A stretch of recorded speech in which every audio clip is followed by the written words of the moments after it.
Good evening and salutations, my Days of Our Lives fans. I can't wait to actually start watching Y&R again. I'm really gonna be confused. Let's start off with Chanel, Johnny, and Allie. So Chanel and Allie finished selling off the cookies or whatever. And there's one point where Allie's kind of bummed because she didn't get a chance to try the new batch or whatever that they were making. But Chanel saved her, like some cookies or whatever. And she starts feeding it to Allie. Oh my goodness. And there's one point where let's just sit there and say it starts to get kind of intimate. And of course, Johnny comes out of nowhere and kind of scares them. And, they're kind of annoyed by that. But Johnny brings out a Ouija board. He's like, hey, let's have some fun with the Ouija board. And, I'm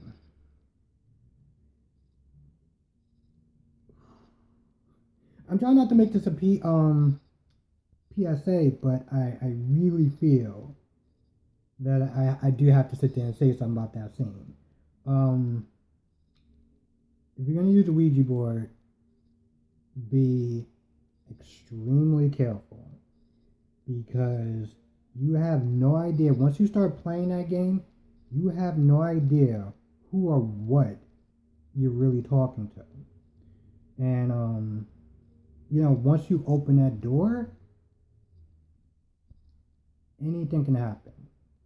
Now, Johnny and, he's super excited about it. And I'm not going to lie, like, even when I used to work at the bookstore, and, you used to have these kids come up and you'd be like, oh, do you have a Ouija board or whatever? And they would go and they would be buying it and stuff like that. I'm like, I don't know.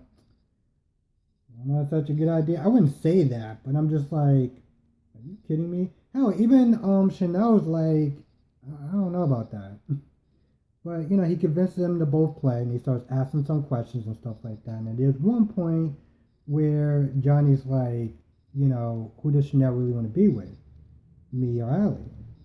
Chanel gets super pissed. Allie gets super defensive, and Johnny pretty much calls her out like, so what? What did I just walk in on? With that whole little intimate scene. And of course, Allie gives some sort of, I don't want to say BS answer, but let's be honest. It's a BS answer. They argue for a little bit. Johnny kind of drops it, mostly for the fact that he still wants Allie to be in the movie. So they start playing the Ouija board again, and he start asking like, hey, where is, because I'm still uncomfortable saying that, where is him at? Like, where is he at? Like, is he in Salem or whatever? Like, where is he at? So the Ouija board starts getting very specific, even to the point where, the Ouija board tells them where he's at, which is in the DiMera crypt.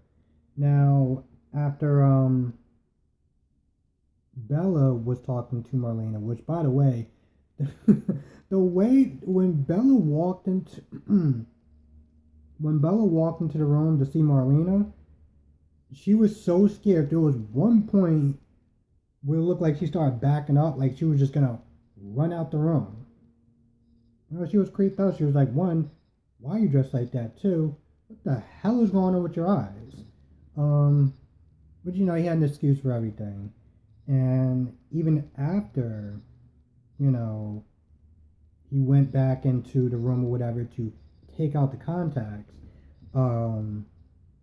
she was still uneasy about it, because she looked at Marlena's like whole attitude and everything like that, like it was just off, between the fact that she was dressed like that, she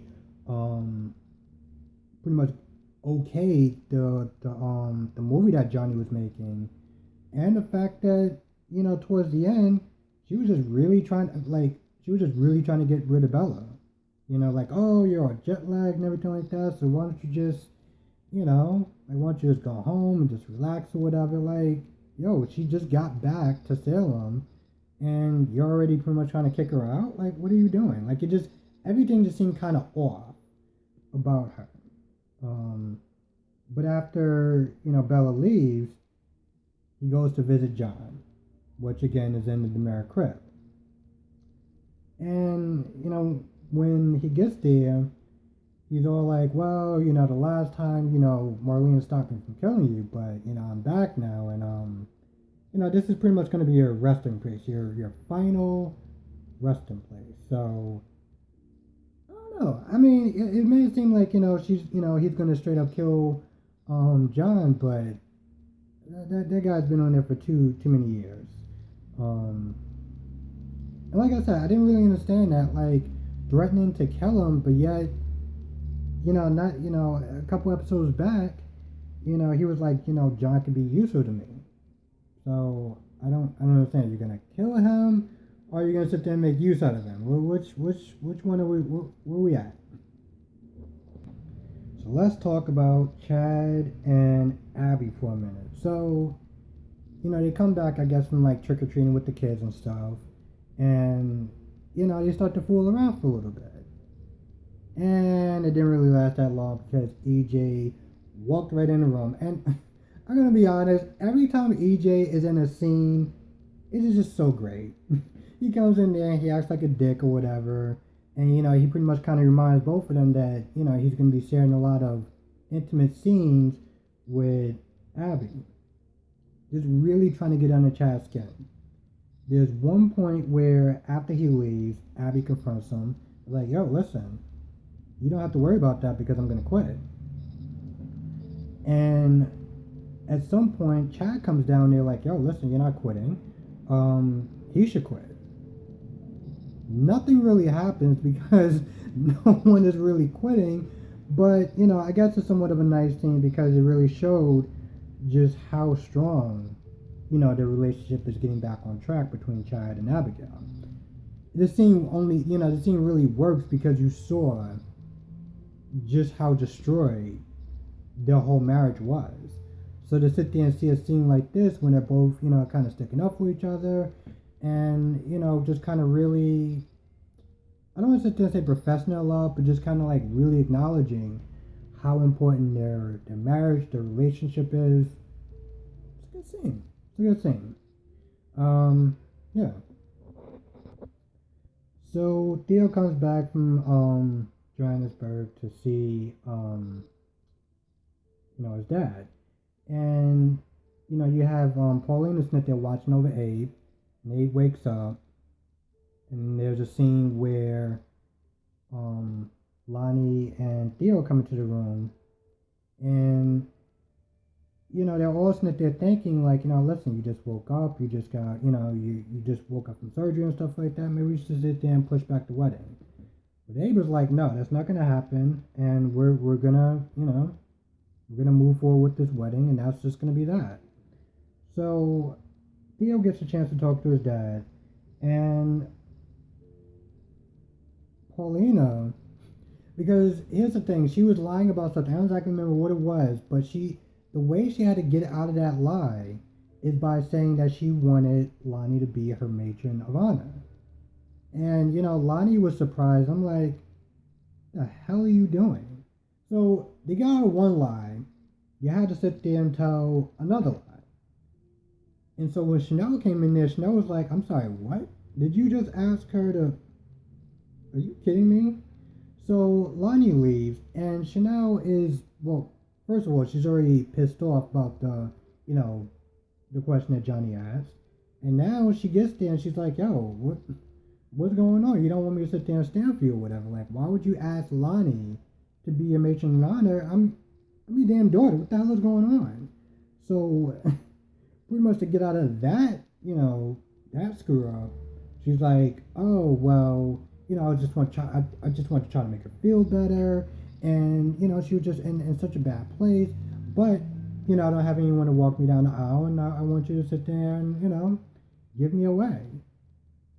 And I'm like, I sat there watching it like, Paulina, how the hell are you going to get out of that? Oh, okay, you just pretty much asked for your daughter to walk you down the aisle. Now, Chanel, I guess she was hurt, But given everything that she was going through with Abe, and not sure if he was gonna live and how Paulina was gonna feel, between that and the fact that she's still gonna be involved in the wedding, she was like, all right, fine, and then she was happy. And I'm just sitting there, just like, all right, so Paulina, you're just gonna lie and get yourself into a jam, and then lie to get out of that, and then get yourself to another jam. I'm like, this is great. You just keep climbing stairs after stairs after stairs. This is entertaining, because let's be honest, we all know that the truth is gonna come out. It's pretty much just a matter of time at this point. Theo has a heart to heart with Abe, and Abe asks Theo to be his best man, which he agrees. I'm sitting there looking at my notes, and I'm like, yeah, I think I pretty much, for the most part, covered everything. Not really too sure what I missed. But as always, if I missed anything, please write it down in the comment section below. Ah, my goodness. So, I was extremely tired from work, and the fact that I didn't really get much sleep last night. So, I decided to take one of those 5-hour energy drinks or whatever, or shots or whatever they're called. But because I wasn't too sure was it gonna work, I decided to take the extra strength one, and now I'm like, that worked a little bit too well. Like, the minute I drunk it, it's like my heart started beating so fast that as I was sitting there watching it, I'm like, why the hell am I out of breath for? So if it seems like I'm being a little more than normal, it's because of that. I don't know. Usually when I get home from work, sometimes it's like I'll chill for a little bit, and I'll get super tired, and I'll start watching other things, and then eventually I start to get to the reviews, and my reviews have been coming out uber late. And I'm not exactly a fan of that. And the numbers obviously been reflecting that. So I'm trying to come up with different ways of trying to put them out a lot earlier. I'm probably just gonna go with the 5-hour energy drink, and not 5-hour energy shot, and not the extra strength one, because that worked a little bit too well. Anyway, like I said, if I missed anything, please write down in the comment section below. I want to thank you for watching. Be safe. I will see you in the next video.